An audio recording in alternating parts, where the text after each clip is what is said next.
Matt, welcome back. Thank We you. missed you. So, a couple of questions that follow up on Simon and Kamala.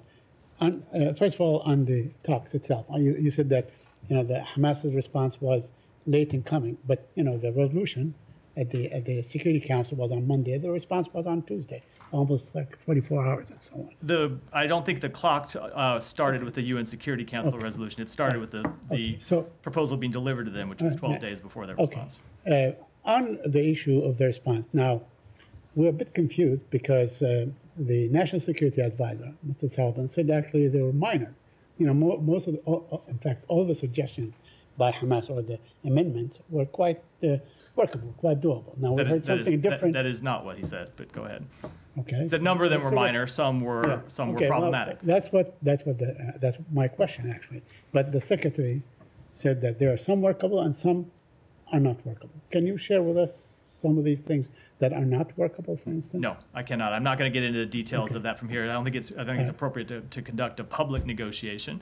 But as the secretary said, there are a number of things that Hamas suggested in this response that go further than they had agreed to in previous iterations. As you know, there have been proposals that go back and forth, and as the secretary said, usually in a negotiation, if a party agrees to something in one stage of the negotiation, they don't then make a more or a less reasonable demand later on in the process. So all that said, we'll continue to push to try to get a resolution because we think it's in the interest of all the Palestinian people and the Israeli people. So as far as I know, there's been no official Israeli response, but you guys keep saying that Israel agreed to this, yet we have not heard from the Prime Minister, we have not heard from any senior official saying, yeah, we accept or reject, for whatever. There's been no response. So there are reports, Israeli media reports, that say that the Prime Minister did not even share the document with many of his ministers, and that's, like Ben Gvir or Smotrich and so on. Do you have any comment on that? If the Israelis have not responded, why are they taking so long to respond to something that initially was their proposal?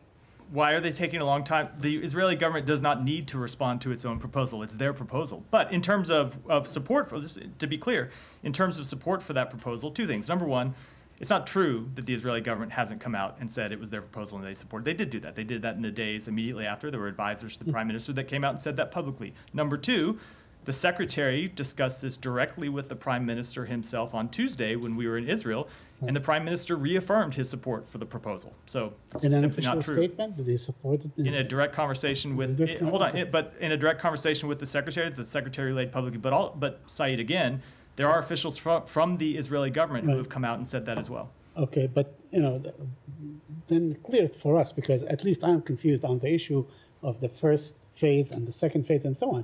It seems that the Israelis, in all their statements, they focus on the first phase, but not on the transitional second phase, and on, let's say, allowing all the stuff that is in the second phase and the third phase.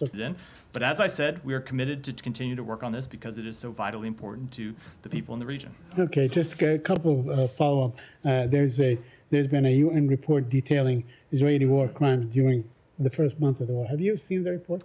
We saw that the report was released today, and we're reviewing it now. Okay, so you don't have any comment on that? Other than that, we are looking at it. And lastly, on last Saturday's raid, now there's been more than 276 Palestinians were killed, in Jabalia. So, and I know that the U.S. government, the Western government, congratulated Israel on freeing 4 hostages, but then we had 276 Palestinian civilians, mainly civilians, and 600 others wounded.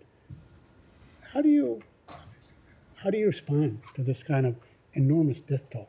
So the Secretary actually spoke to this the last couple of days while he was in the region, and I'll just echo what he said, which is our condolences go out to any innocent civilian that was killed or injured in this operation. We don't want to see any civilian die in this operation.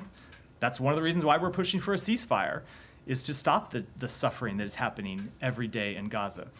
If you look at the circumstances of this raid, there are a couple things that are clear. Number one, Israel has a right, as any country does, to try and rescue hostages that were taken. Hostages never should have been taken in the first place. They shouldn't have been held for more than 8 months. They should have been released a long time ago. They should be released today. But any country would have the right to try and rescue hostages that are being held by a terrorist organization.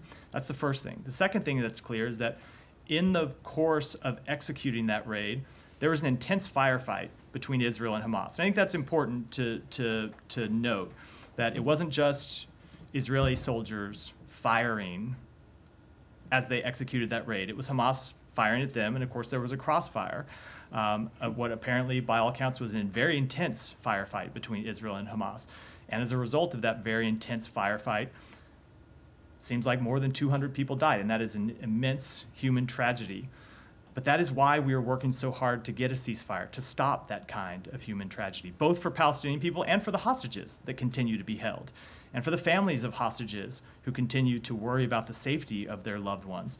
And it's why we're going to continue to try and push and get that ceasefire as soon as possible. So you think that Israel adhered to the laws of war in this particular incident? I cannot give you an assessment of that, but not having looked at all of the details and knowing all of the facts on the ground. As I said, they have a right to rescue hostages. We want to see them comply with the laws of war. In this case, there was a very intense firefight. They took fire from Hamas on their way after retrieving one of the sets of hostages, and that led to this really horrific human tragedy. Thank you.